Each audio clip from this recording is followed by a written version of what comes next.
요한복음 특강 44번째 시간입니다. 오늘은 요한복음 10장 1절에서 9절까지 말씀드리도록 하겠습니다. 나는 그 문이라가 되겠습니다. 지난 시간에는 그가 그분께 경배하였다라는 제목으로 하나님의 말씀을 나눴습니다. 소경이었다가 눈을 뜬 사내는 바리새인들에게 들어가 신문을 받습니다. 바리새인들은 백성들이 예수를 따르자 위기의식을 느낀 것입니다. 자신들의 종교적 기득권이 침해당하고 있다고 생각한 것이죠. 예수의 흠결을 찾아내서 종교 재판에 넘기고자 했습니다. 급기야는 예수를 죽이려고 모의하기까지 이르게 되는 것입니다. 눈이 뜨인 사내는 정직하게 자신에게 일어난 일들을 증거했습니다. 주님의 편에 서서 자신의 눈을 뜨게 해준 사람이 하나님께로부터 온 분이라고 분명하게 말을 했던 것이죠.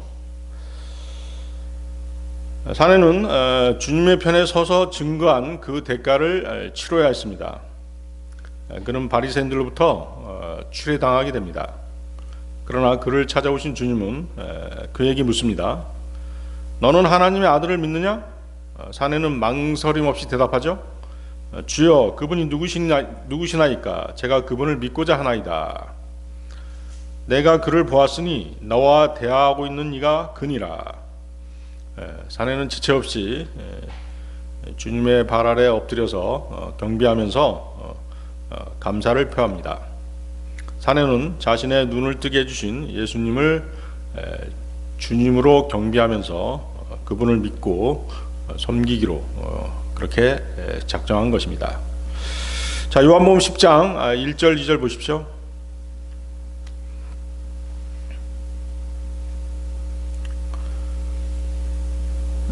요한복음 10장 1절 2절 말씀. 진실로 진실로 내가 너희에게 말하노니 문을 통하여 양우리 안으로 들어가지 아니하고 오히려 다른 길로 기어오르는 자 바로 그는 도둑이자 강도니라.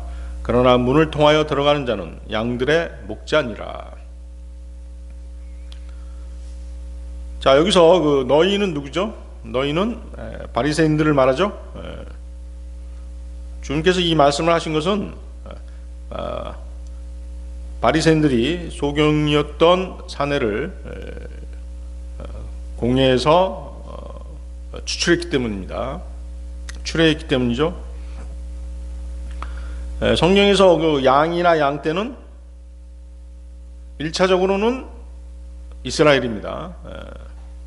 이스라엘 백성 가운데 이제 그 구원받은 사람으로 넘어가겠죠.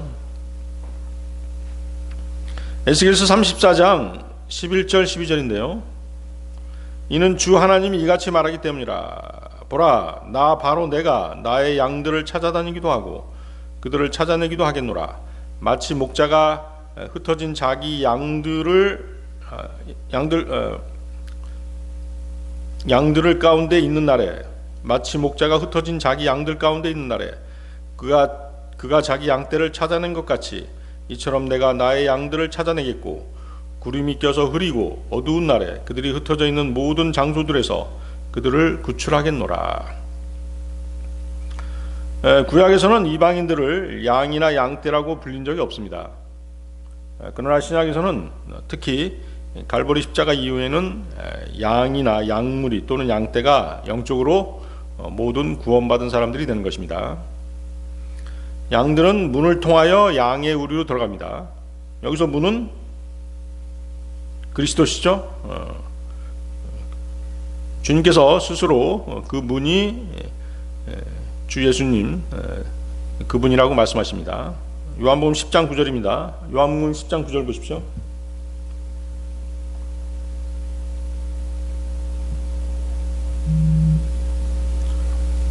나는 그 문이라. 정확하게 말씀하시죠. 자, 이제 이 그 양우리에 대해서 좀 알 필요가 있습니다. 다른 나라의 어떤 목축업하고 팔레스타인 지역에서의 목축업이 좀 약간 그 차이가 있어요. 팔레스타인 지역에서는 그 목축을 하는 지역에 들짐승들이 출몰하기 때문에 마을마다 커다란 그 양우리를 짓습니다. 그러니까 각 가정마다 각 집마다 양우리를 짓는 것이 아니라 마을 공동 소유로 큰 양우리를 져서 그 안에다 양들을 몰아놓고 관리를 하는 것이에요. 그 개념입니다. 주님께서는 이제 그것을 염두에 두시고 말씀하시는 것이에요.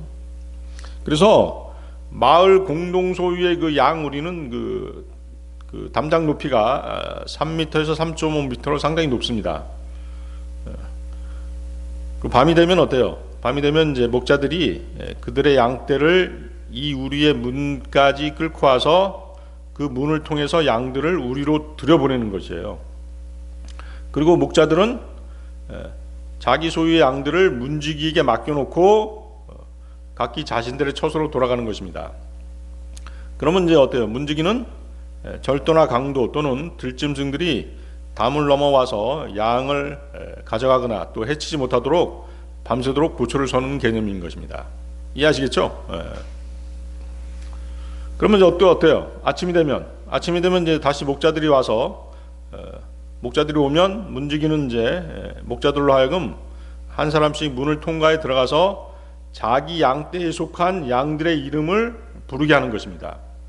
그러면 양은 어때요? 자기 목자의 음성을 듣고 그 목자를 따라서 목초지로 인도되었던 것입니다. 무슨 말인지 알겠죠? 이것이 이제 팔레스타인 지역에서의 그 양의 우리에 대한 개념인 것이죠. 그래서 그 상황을 여러분들이 염두에 두고 이 설교를 들으면 좀 더 이해가 쉬울 것입니다. 그래서 이 양 우리의 벽을 사이에 두고 한쪽은 악한 세상이고 담장 너머 안쪽은 이제 목자들의 보호를 받는 그런 곳이 되겠습니다. 그래서 이 문을 통하지 않고 다른 길로 넘어 들어가는 자는 도둑이요 강도라고 주님께서 말씀하시는 것이죠. 그러면 여기서 도둑이자 강도들은 누굴까요? 1차적으로는 바리새인들인 것이죠. 양의 우리는 하늘나라가 아닙니다. 왜냐하면 도둑과 강도가 그쪽으로 넘어갈 수 없잖아요. 하늘나라로 넘어갈 수 없죠. 그래서 양 우리는 이스라엘 안에 있는 구원받은 자들인 것이죠. 십자가 사건 뒤에는 구원받은 사람들의 무리, 교회가 되겠죠. 그래서 양의 우리란 당시 그 구원받은 자들 중에 일부가 이스라엘 종교 공동체 안에 있었던 것으로 그렇게 봐야 되는 것입니다. 거기 2절 다시 보세요. 요한복음 10장 2절. 문을 통하여 들어가는 자는 양들의 목자니라. 자, 이 말씀의 의미는 자, 문을 통하여 들어가는 자는 양의 목자잖아요. 그렇죠? 양들의 목자. 그러니까 문지기가 그 사람한테만 이제 들어가도록 해준단 말이에요. 그러니까 합법적이라는 것이죠. 목자라는 것이 합법적으로 인정된 사람이 들어가는 거잖아요. 그러니까 그리스도께서 이스라엘에게 합법적으로 자신을 나타내셨다는 뜻이죠. 다시 말하면 성경 기록대로 주님께서 이 땅에 오셨다는 그런 의미로 말씀하시는 것입니다. 그렇죠. 주님은 어때요? 성경 기록대로 동정녀 마리아에서 태어나셨죠. 유다지파의 혈통을 지니셨습니다. 예언되었던 대로 베들레헴에서 나셨죠. 또 주님은 율법 아래 나셨습니다. 갈라디아서 4장 4절인데요. 그러나 그때의 충만함이 이르자 하나님께서 자신의 아들을 파송하셨으니 여자에게서 조성되셨고 율법 아래에서 조성되셨도다. 주님은 율법에 따라 8일 만에 할례를 받으셨습니다. 그 정결례의 날에 주님은 성전에서 하나님께 드려지셨던 것입니다. 누가복음 2장 22절인데요. 그리고 모세의 율법에 따른 그녀의 정화의식의 날들이 다 찾아 그들은 그분을 주께 드리기 위하여 그분을 예루살렘으로 데리고 갔더라. 그렇죠? 모세의 육신의 어머니 마리아와 요셉이 주님을 이제 하나님께 바치기 위해서 그렇게 성전으로 데리고 갔던 것이죠. 그래서 예수님께서는 문이시고 동시에 또 뭐예요? 목자가 되시죠. 주님께서는 양떼를 돌보시는 또 목자이실 뿐 아니라 양우리로 들어가는 문이시며 또 길이 되시기도 하죠. 요한복음 14장 6절이죠. 예수님께서 그에게 이같이 말씀하시니라. 나는 길이요 진리요 생명이라. 나로 말미암지 않고는 아버지께로 올 자가 아무도 없느니라.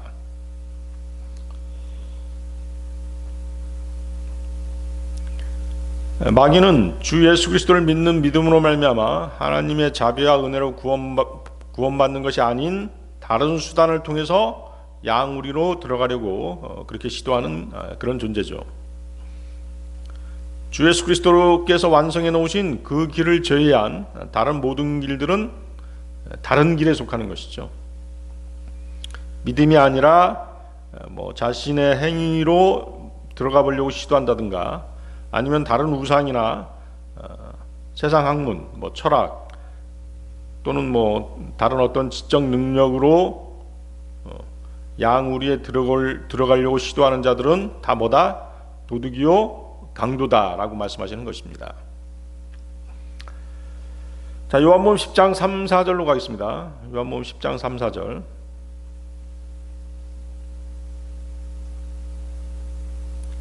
그에게는 문지기가 문을 열어주느니라. 그리고 양들은 그의 음성을 듣느니라. 그런즉 그는 자기 소유의 양들을 이름으로 불러서 그들을 이끌어내느니라. 그리고 그가 자기 소유의 양들을 내보낼 때는 친히 그들 앞으로 가며 양들은 그를 따르느니라.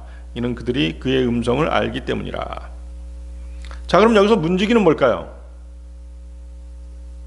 문지기는 두 가지로 설명될 수 있습니다. 문지기는 성령님 또는 목사나 교사가 되겠죠. 아시겠죠? 자, 문지기가 어때요? 목자에게 문을 열어주잖아요. 그런가요? 그리고 양들은 목자의 목소리를 듣습니다.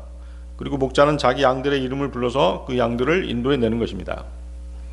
문지기의 역할은 양들이 들어가고 나갈 수 있도록 문을 열어주는 그런 사람이잖아요. 그래서 문지기는 목자가 양떼와 교제할 수 있도록 문을 열어주는 그런 역할을 하는 것입니다. 그래서 성령님께서는 어떠세요? 여러분들이 성경을 접하기에 앞서서 마음을 준비시키시고 또 성경을 읽으면 이해할 수 있게끔 해주시고 또 성경을 통해서 복음을 통해서 그리스도를 영접할 수 있는 그런 길을 열어주는 그런 일을 하시잖아요. 그래서 본질적으로 성령님은 사람들이 예수님을 참된 목자로 알아볼 수 있도록 그렇게 해주시는 분이십니다. 성령님은 예수님을 영화롭게 하십니다. 성령님 또한 분별력을 주십니다. 원하기만 하면 우리를 모든 진리로 인도해 주십니다. 요한복음 16장 13, 14절이죠. 하지만 진리의 영이신 그분께서 오시면 그분께서 너희를 모든 진리 가운데로 인도하시리라. 이는 그분께서 자신에 관하여 말씀하지 아니하실 것이기 때문이요 다만 무엇이든지 그분께서 들으실 것을 친히 말씀하시리라. 그리고 그분께서는 다가올 것들을 너희에게 보이시리라. 그분께서 나를 영화롭게 하시리라. 이는 그분께서 내 것으로 받으실 것이요 그것을 너희에게 보이실 것이기 때문이라. 자, 양들은 목자의 음성을 듣습니다. 알아듣는 것이죠.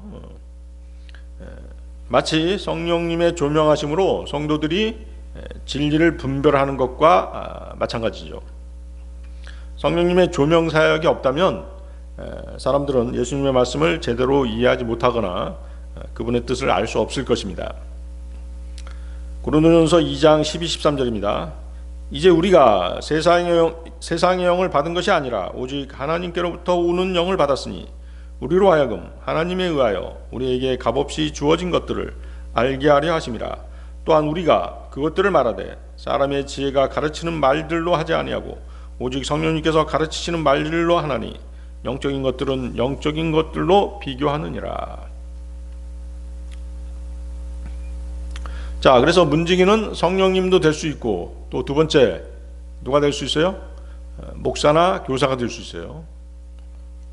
하나님께서 세우신 지역교회 목사와 교사는 성경 말씀을 쉽게 이해하도록 성도들에게 가르쳐 줍니다. 성도들이 믿음 생활을 올바르게 하도록 인도해 주는 사람입니다. 목사와 교사는 그리스도를 알리고 양들이 목초지로 인도되도록 돕는 사람인 것이죠. 또한 목사와 교사는 설교와 건전한 가르침을 통해 그리스도께서 사람들의 마음에 들어오실 길을 열어주는 역할을 하는 것입니다. 양들은 목자를 따릅니다. 즉 구원받은 성도들은 주님을 따릅니다. 그들은 자신들을 이끄시는 목자의 음성을 알아듣고 그 음성을 따라가는 것입니다. 양들은 다른 어떤 낯선 자의 음성도 따라가지 않습니다. 이것이 목자를 따르는 양들의 특성인 것이죠. 만약 양들이 목자의 음성이 아닌 다른 엉뚱한 자의 음성을 따라간다면 그 양은 틀림없이 이리나 늑대의 밥이 되고 마는 것입니다.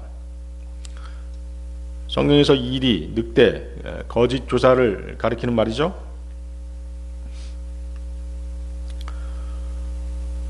예를 들어서 침례인 요한 같은 경우는 어때요? 침례인 요한 같은 경우도 대표적인 문지기라고 할 수 있죠. 그렇죠? 침례인 요한은 주의 길을 예비했던 사람이잖아요. 그는 이스라엘의 목자신 주님을 공식적으로 이스라엘의 세상에 소개한 사람이었습니다. 요한복음 1장 30, 31절인데요. 이분은 내가 말하기를 나보다 우선 되시는 사람이 내 뒤에 오시는도다. 이는 그분께서 나보다 먼저 계셨기 때문이라 한 그분이시라. 그런즉 나는 그분을 몰랐으나 그분께서 이스라엘에게 명백히 나타나셔야 하므로 내가 와서 물로 침례를 주는도다. 자, 우리는 성경에 나타난 세 가지로 참 목자를 알아볼 수 있습니다. 첫째, 그는 문을 통해 양떼에 들어갑니다. 그렇죠? 그 문은 뭐라고 그랬죠? 문. 예수 그리스도라고 말씀드렸죠? 문을 통해서 양떼에 들어가죠. 도둑과 강도처럼 담을 넘지 않는 것입니다. 그러니까 뭐냐면 하나님께서 세우시지도 않았는데 스스로 세우고 목자 행세를 하는 사람들이 많잖아요. 두 번째, 그는 문지기가 그를 위해 열어주는 문으로 들어갑니다. 참된 목자는 성령님의 인도하심에 따르는 사람이라는 것이죠. 세 번째, 참된 목자는 자신의 음성을 알아듣고 따르는 양들. 그렇죠? 그러니까 어느 지역교회에 속했다라고 하면 어때요? 그 지역교회 성도들의 영적인 분별력을 보고 그 목사가 제대로 가르쳐주고 있구나. 그걸 알 수 있잖아요. 엉터리 막 이단교리 갖다 대면 어떻게 돼요? 그 목사는 이단 목사잖아요. 그렇죠? 그래서 자신의 음성을 듣고 따르는 양들로서 자신을 증거하는 것이죠. 그러므로 목자이신 예수 그리스도께서는 양인 이스라엘과의 관계에 있어서 이 세 가지 요구사항들을 참으로 완전하고 완벽하게 갖추고 계셨던 분이셨던 것입니다. 자, 우리가 한편 이제 우리가 어때요? 참 목자이신 예수 그리스도를 따르는 것은 멸시받고 버림받고 급기야 십자가에 달려 죽으신 주님의 고난에 동참하는 것도 포함되는 것입니다. 그리스도께서는 그분이 하나님의 일을 행하게 오셨다라고 말씀하셨습니다. 주님은 양의 우리의 문으로 들어오셨음을 보여주신 것이죠. 그렇죠? 합법적으로 오셨다는 것이죠. 그래서 주님께서 뭐라고 말씀하셨어요? 요한복음 9장 4절에서 낮 동안에는 내가 나를 보내신 분의 일들을 반드시 수행하여야만 하느니라. 그렇죠? 낮 동안에, 그렇죠? 주님이 살아계신 동안에 그분을 보내신 분, 하나님의 아버지의 일들을 반드시 수행해야 된다라고 말씀하신 것입니다. 그리고 주님은 자신이 양떼 주인의 신뢰를 받고 있고 양떼의 공인된 목자임을 증명하셨던 것입니다. 자, 이와는 반대로 어때요? 바리새인들은 주님께 대항하고 양들을 공격했습니다. 그러므로 그들은 도둑이요 강도인 것이죠. 문지기를 예표하는 사람으로 이제 침례인 요한을 소개했는데요. 그러면 양들을 대표하는 사람으로 누구를 얘기할 수 있을까요? 소경이었다가 눈뜬 그 사내를 얘기할 수 있겠죠? 그렇죠? 그 사내는 어땠어요? 바리새인들의 음성을 듣기를 거부했잖아요. 목자이신 예수님의 음성을 알아듣고 그분께 인도돼서 구원을 받았습니다. 그분을 따르는 충실한 경배자로 살기로 마음 먹었던 사람이죠. 그 사람이 바로 양떼 가운데 한 양이라고 할 수 있겠죠. 한편 3, 4절 다시 보십시오. 3, 4절은 3, 4절 다시 보세요. 이 3, 4절은 그리스도인들의 휴거하고도 관련이 있습니다.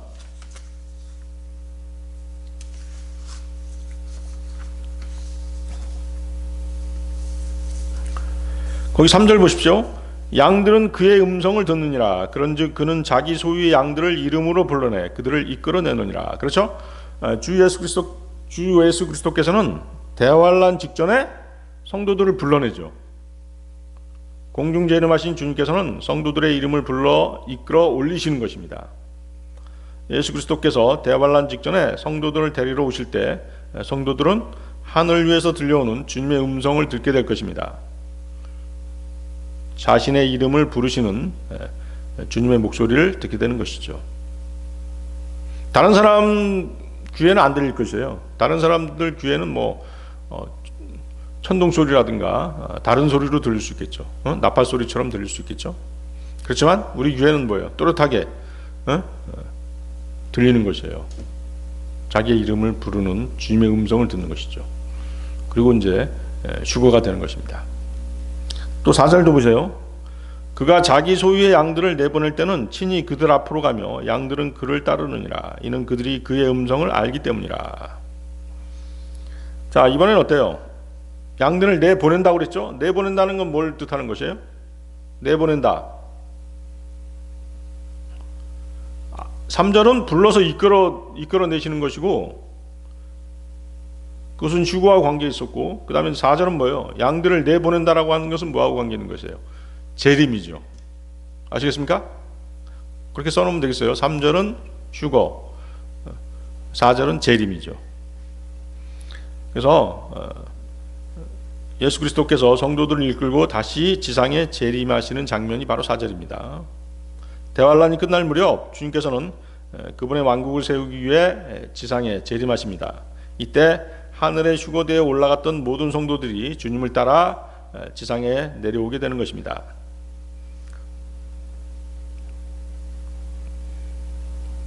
계시록 19장 14절인데요. 이어서 하늘에 있는 군사들이 흰 말들을 타고 그분을 따랐는데 희고 정결한 고운 암화포로 옷 입혀졌더라. 재림 장면이죠. 주님이 재림하실 때 휴거되었던 성도들은 주의 군사들이 돼서 주님의 뒤를 따르는 것입니다. 그리고 아마겟돈 전쟁에 참전하는 것이죠. 자, 요한복음 10장 5절로 가겠습니다. 그리고 그들은 어떤 낯선 이를 따르지 아니하고 오직 그에게서 도망하느니라. 이는 그들이 낯선 이들의 음성을 모르기 때문이라 하셨느니라. 자, 구원받은 성도들 안에는 성령님께서 내주하십니다. 성령님은 열심히 성경을 읽고 공부하는 성도들에게 영적 분별력을 주십니다. 성도들은 진짜 교사와 가짜 교사들을 분별할 수 있습니다. 또한 성도들은 마귀의 교리를 거부하죠. 하나님의 자녀들은 마귀의 음성이 귀에 익지 않기 때문에 마귀의 음성을 듣고 달아나는 것이죠. 세상에는 양떼를 돌보는 참된 목자가 아닌 양떼를 잡아서 양 가죽과 양고기를 원하는 거짓 목자도 있다는 것입니다. 여러분들이 그것을 잘 구별할 수 있어야 된다는 것이죠. 수많은 사람들이 종교를 가지고 있습니다. 그런데 어때요? 그들은 죽으면 어디로 가는지 모른 채 살아가고 있죠. 자신이 구원받았는지 혹은 자신의 죄 문제가 모두 해결되었는지도 모른 채 그저 열심히 종교 생활을 하며 거짓 목자들을 섬기고 있는 것입니다. 막연하게 그렇게 종교 생활하는 거잖아요. 그래서 거짓 교리, 마귀의 교리들에 속고 있는 것이에요. 죽으면 다시 환생한다든가, 돼지라든가, 잘못된 삶을 살았으면 돼지라든가 소, 짐승으로 다시 태어난다든가, 이런 거짓 교리를 믿고 있는 것이에요. 결국 어디로 가고 있는 것이에요? 지옥을 향해 다름질 치고 있는 것이죠. 그래서 많은 사람들, 세상 사람들은 돈과 인생과 시간을 바쳐서 종교 생활을 하고 그들의 목자를 섬기고 있지만 가장 중요하고 필요한 것은 얻지 못하고 있는 것입니다. 성경대로 믿는 교회에 출석하는 그리스도인들은 이처럼 낯선 자를 경계할 줄 아는 영적 분별력을 반드시 갖춰야 되는 것입니다.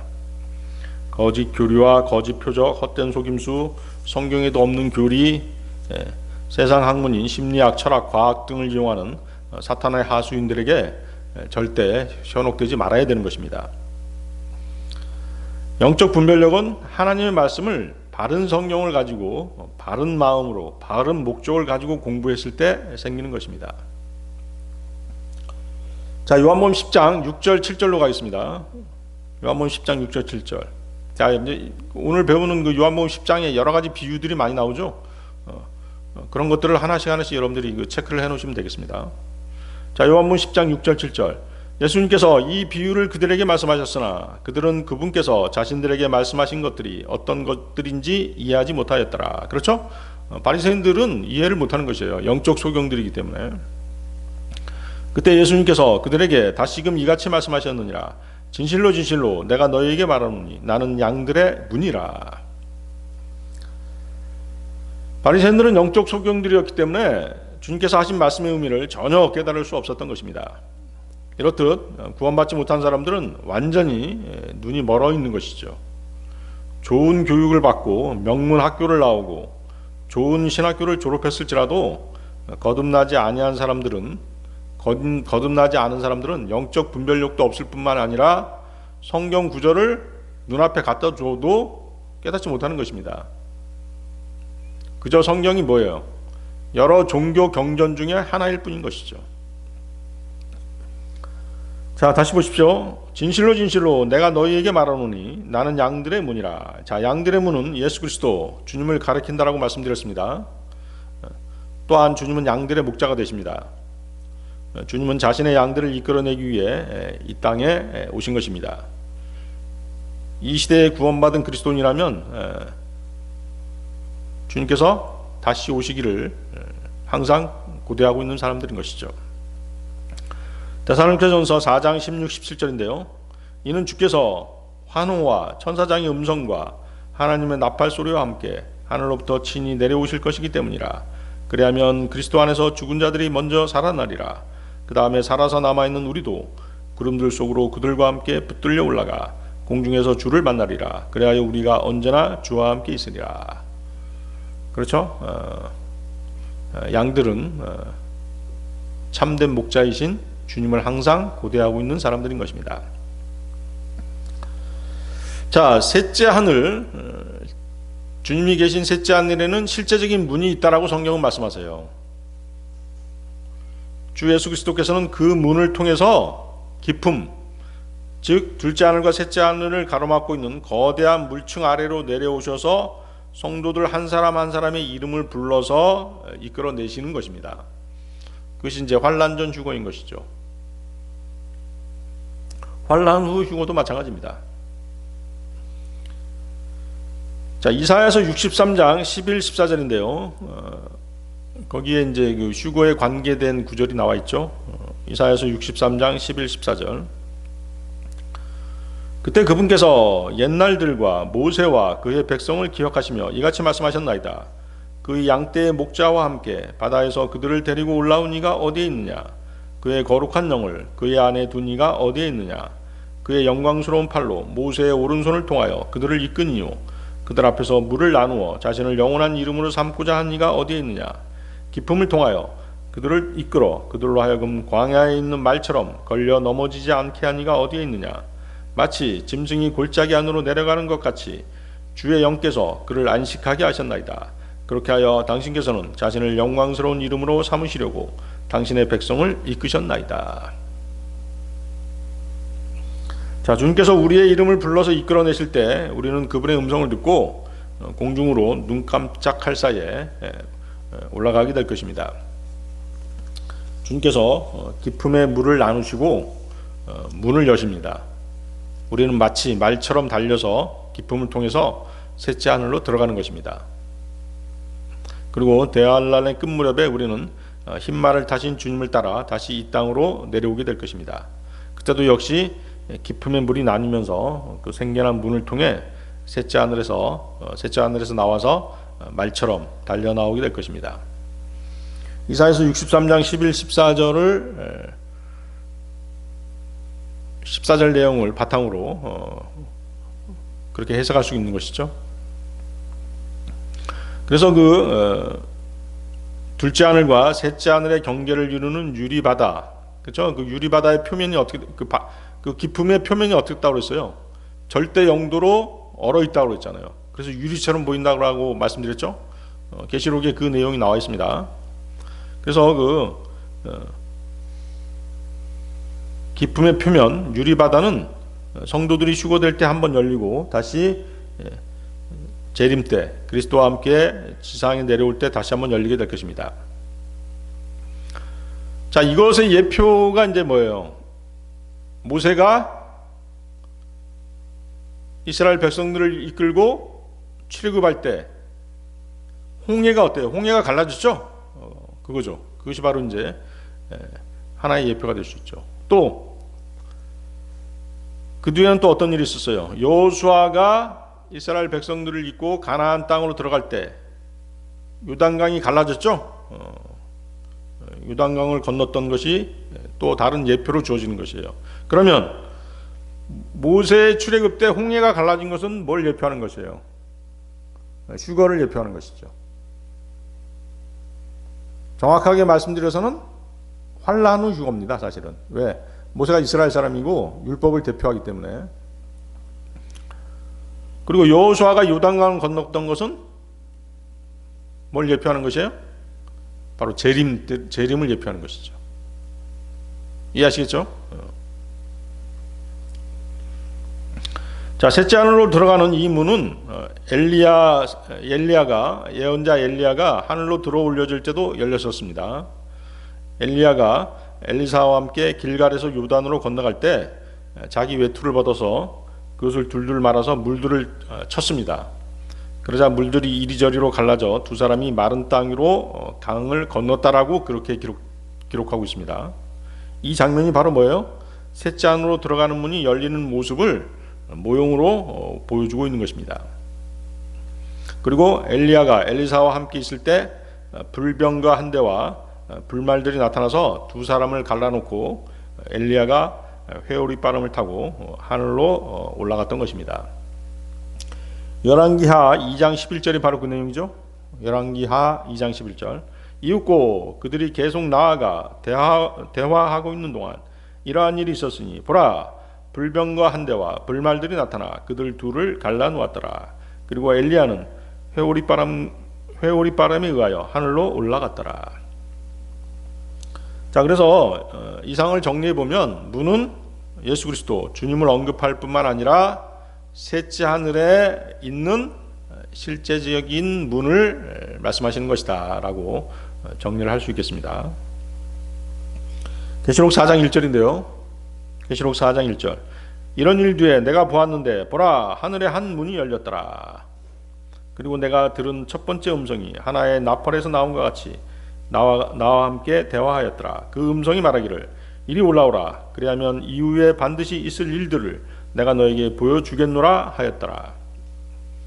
그렇죠? 하늘에 한 문이 열렸다라고 말씀하시죠. 실제적인 문이 있다는 것이죠.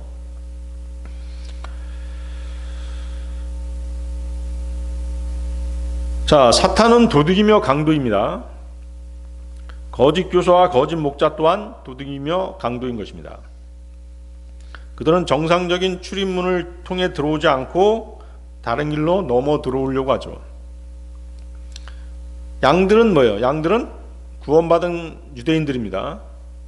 이 시대에 구원받은 모든 사람들이 양떼가 될 수 있죠. 베드로전서 2장 25절입니다. 이는 너희가 길 잃은 양들과 같았으나 이제는 너희 혼들의 목자와 감독에게 되돌아왔기 때문이라. 네, 정확하게 말씀하시죠? 과거 우리가 구원받지 못했을 때는 어땠어요? 길 잃은 양들이었죠. 또 이제 구원받았더라도 육신대로 행동하고 또 세상과 연합해서 살아가는 사람들은 길 잃은 양들이 될 수 있죠. 그들이 다 누구에게 돌아왔다? 너희 혼들의 목자와 감독에게로 돌아왔다. 주 예수 그리스도 혹은 지옥계의 목자에게로 돌아온 것입니다.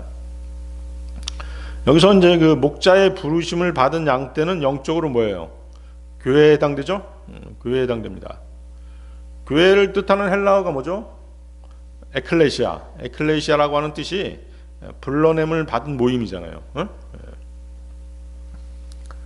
나는 양들의 문이라. 주 예수 그리스도로 말미암지 않고는 그 누구도 하늘나라에 들어갈 수 없습니다.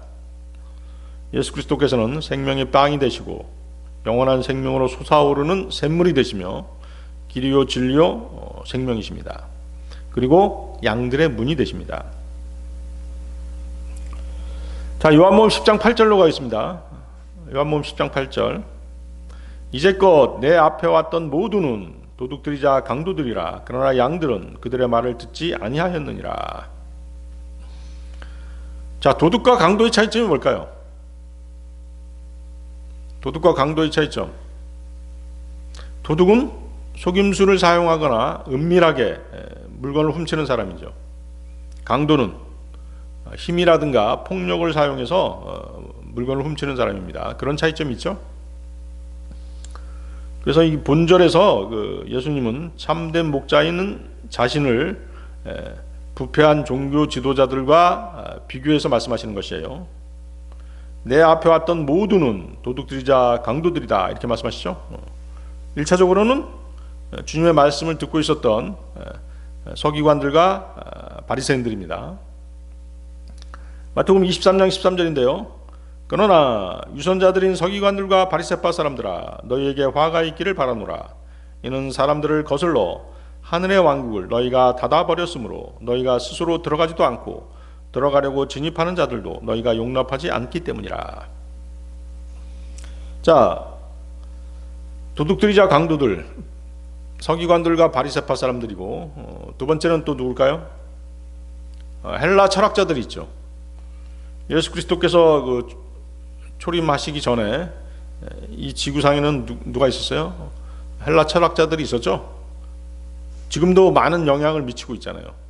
소크라테스, 플라토라고 하죠. 플라토, 아리스토텔레스, 프로타고라스 등등 수많은 철학자들이 그리스에 출현했던 것입니다.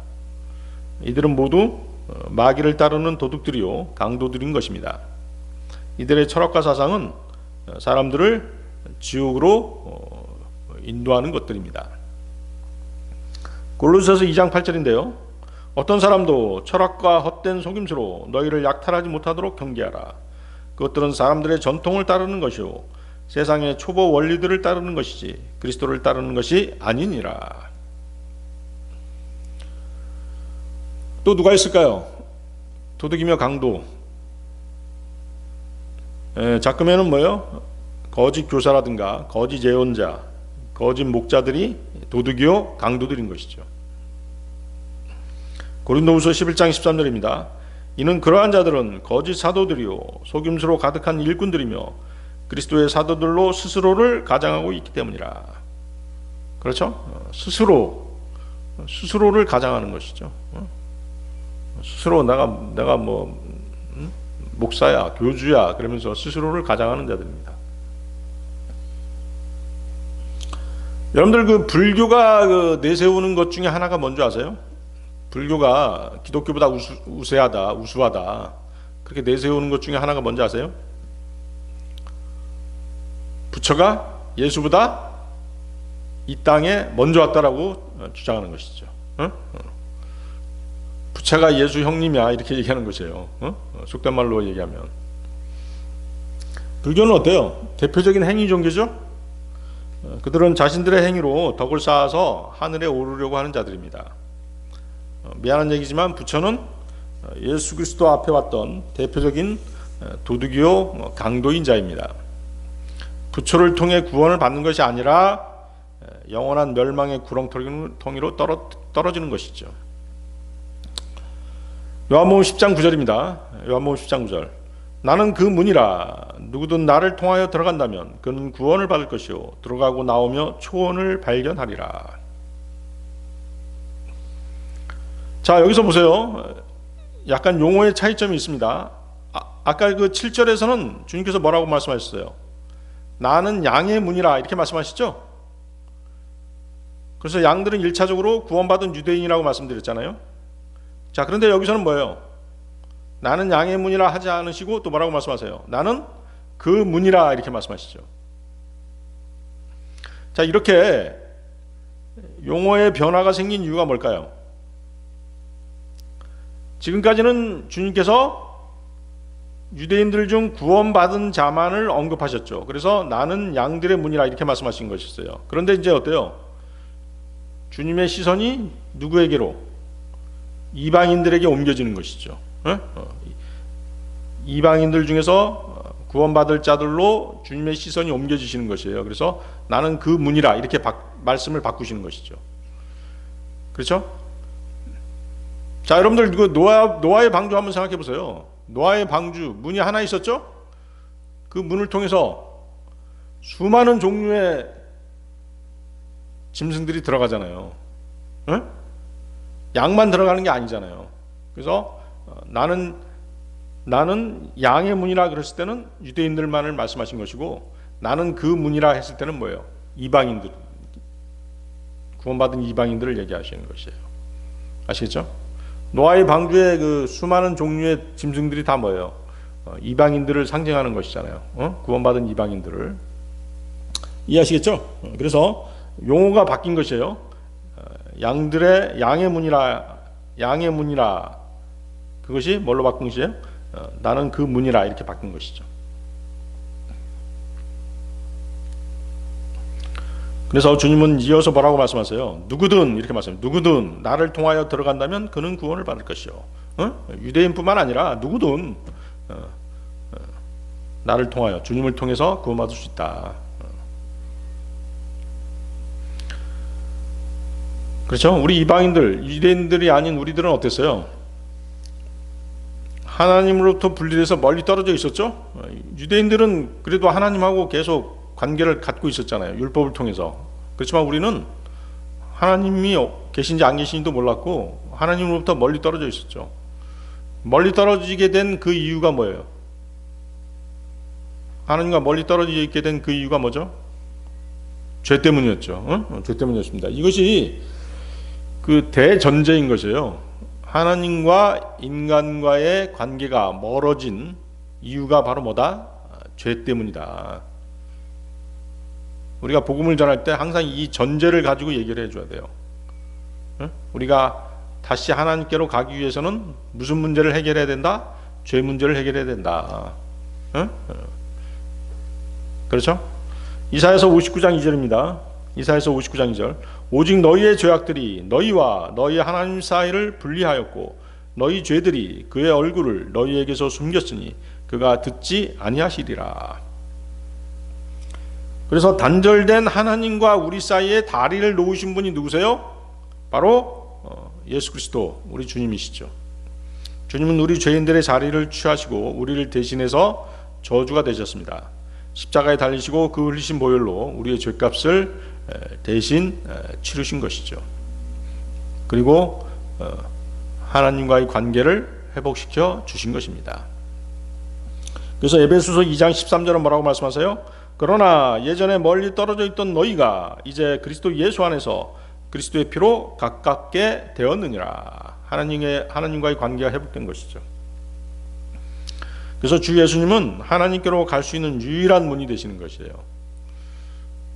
노아와 그의 가족이 홍수를 피하기 위해서 지은 방주에는 단 하나의 문만 있었죠. 단 하나의 문만 있었어요. 그 문을 통해서 노아의 8 식구와 이방 죄인들로 상징되는 각 종류의 동물들이 그리로 밀려 들어갔던 것입니다. 또 어때요? 그 하나님께서 임재하시는 이스라엘의 그 성막에도 문이 하나밖에 없었죠. 그래서 하나님과의 관계를 회복하고 그분께 나아갈 수 있는 문은 단 하나, 예수 그리스도 우리 주님밖에 없는 것입니다. 그래서 사도행전 4장 12절에서도 또한 다른 이에게는 구원이 없나니 하늘 아래에서 우리가 반드시 구원 받아야만 하는 다른 어떤 이름도 사람들 가운데 주어지지 않았기 때문이라. 그래서 예수님 외에는 구원받을 이름을 이 세상에 주지 않으셨어요. 부처, 모하메드, 어떤 신들의 이름을 아무리 대봤자 그들은 구원하고 아무 상관도 없는 것이죠. 그들은 가짜 문인 것입니다. 오히려 지옥으로 들어가는 문인 것이죠. 주님께서는 또한 하나님께로 갈 수 있는 유일한 길이 되십니다. 주님께서는 주님의 육체의 희생을 통해서 그 길을 만드신 것입니다. 히브리서 10장 19, 20절인데요. 그러므로 형제들아 예수님의 피로 말미암아 가장 거룩한 고단으로 들어가는 담대함을 얻었는데 새롭고도 살아있는 길로 인한 것이니 그 길은 그 휘장막 곧 그분의 육체를 통하여 그분께서 우리를 위하여 성별시키신 것이라. 자, 주님이 십자가에서 돌아가실 때, 죽으실 때 성전 지성소와 성소를 가르는 그 높은 휘장막, 그것이 어때요? 위에서 아래로 찢어졌죠? 바로 그것은 뭘 얘기하는 것이에요? 주님의 육체가 찢어진 것을 말씀하신 것이죠. 그러면서 하나님께로 갈 수 있는 길이 열린 것이에요. 지성소는 누구만 들어갈 수 있었어요? 대제사장이 1년에 한 번 동물의 피를 들고 가서 짐승의 피죠. 짐승의 피를 들고 가서 죄를 속죄할 수 있는 곳이 바로 지성소였죠. 그런데 어때요? 그 휘장막이 찢겨짐으로써 그 휘장막은 어떻게 찢겨진 것이에요? 주님의 단 한 번의 영원한 속죄의 피로 찢겨진 것이죠. 그래서 모든 사람들이 하나님이 임재하시던 그 지성소, 하나님이 임재하신 곳에 들어갈 수 있게 된 것이죠. 그래서 그 지성소는 이제 바로 하나님께서 계시는 곳, 셋째 하늘을 상징하는 것이죠. 그리고 하늘은 어때요? 실제적인 문이 있다라고 말씀드렸죠. 그것은 휴거를 통해 성도들을 셋째 하늘로 들어가게 하는 문입니다. 또 재림 때도 성도들이 그 문을 통해 지상에 다시 내려오게 될 것입니다. 따라서 여기 9절은 성도들이 구원받은 후에 천년왕국 시대에 지상에 다시 내려오게 될 그런 과정을 담고 있는 그런 구절이다라고 말씀드리는 것이죠. 그렇죠? 구원받고 휴거되고 다시 지상에 내려오는 휴거와 재림을 동시에 설명하고 있는 그런 구절이에요. 그래서 주 예수님을 상징하는 문을 통해서 우리는 구원받습니다. 예수 그리스도께서 데리러 오실 때 휴거돼서 그 문을 통해 셋째 하늘로 들어갑니다. 그리스도께서 지상 재림하실 때 그분과 함께 그 문으로 나오게 됩니다. 그리고 성도들은 아마겟돈 전쟁이 끝난 뒤 천년 왕국이라고 하는 초원을 찾게 되는 것이에요. 여러분들 그 초원에다 동그라미 쳐주세요. 초원이 뭘 상징하는 것이에요? 천년왕국을 상징하는 것이죠. 그리고 또 뭘 상징해요? 초원은 주님의 양들인 성도들의 영적 양식과 평안을 상징하는 것입니다. 이해하시겠죠?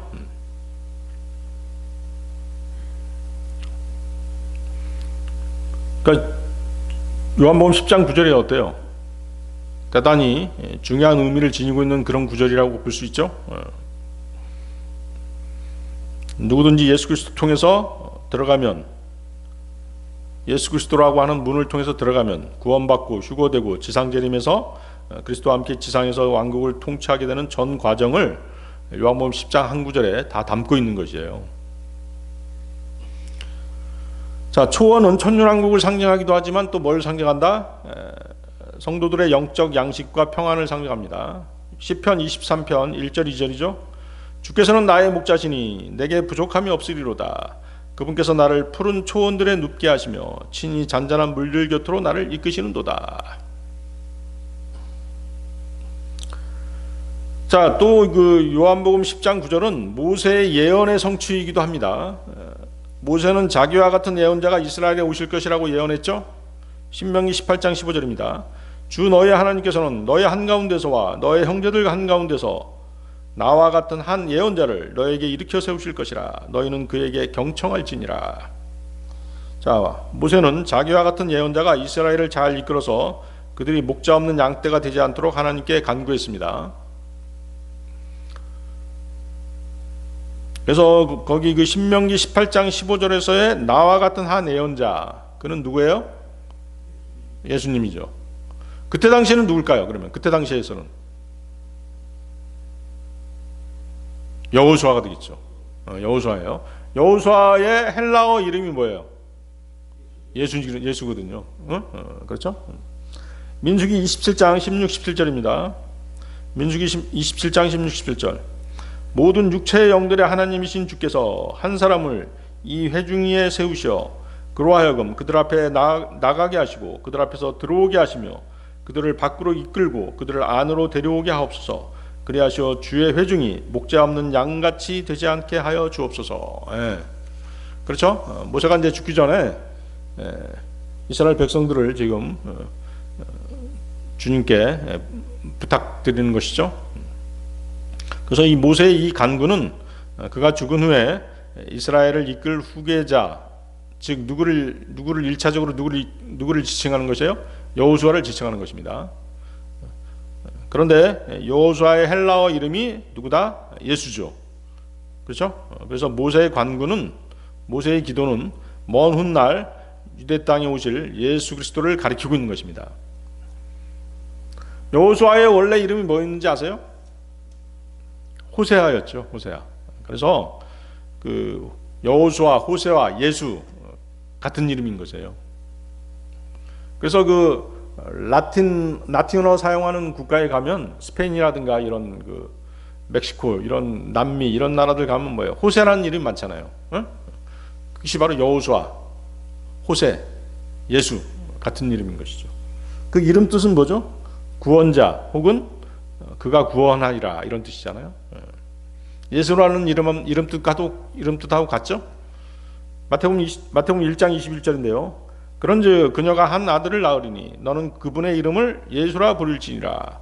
이는 그분께서 자기 백성을 그들의 죄들에서 구원하실 것이기 때문이라. 그래서 예수님이 이 땅에 오시기 전까지는 여호수아가 예수라는 이름을 대신했습니다. 여호수아는 모세를 대신해서 이스라엘을 하늘 왕국의 예표인 가나안 땅으로 인도하죠. 그렇죠? 천년왕국의 예표인 가나안 땅으로 여호수아가 이스라엘 백성들을 인도하는 것입니다. 그래서 여호수아의 이러한 사역은 성도들을 하늘 왕국으로 인도하시는 예수 그리스도의 사역을 예표하는 것이죠. 자, 모세는 율법을 대표하는 인물이죠. 그러나 율법의 행위로는 하늘 왕국에 들어갈 수가 없습니다. 모세가 율법의 행위들로는 의롭다함을 얻지 못한다는 그 말씀대로 어때요? 모세는 하늘 왕국에 들어가지 못했죠. 가나안 땅에 들어가지 못했잖아요. 가나안 땅에 들어가기 전에 죽었잖아요. 물론 이제 그 전에 무리바 물가에서 하나님의 영광을 드러내지 못했던 그 죄가 있었기 때문에 이제 가나안 땅에 들어가지 못했죠. 한편으로는 뭐예요? 모세가 뭘 예표하기 때문에 율법을 예표하기 때문에 그런 것이죠. 율법의 행위로는 의롭다함을 얻을 육체가 없다라고 말씀하시잖아요. 그래서 모세가 가나안 땅을 들어가지 못하고 새로운 지도자 여호수아, 즉 예수님이 이스라엘 백성을 이끌고 가나안 땅에 들어가야 했던 것입니다. 예수 그리스도께서는 십자가의 순환을 통해 율법의 행위가 아닌 오직 주님의 피를 믿는 믿음을 통해서 하늘 왕국에 들어갈 수 있는 길을 열어 놓으신 것입니다. 이해하시겠습니까? 네. 오늘 여기까지 하도록 하겠습니다.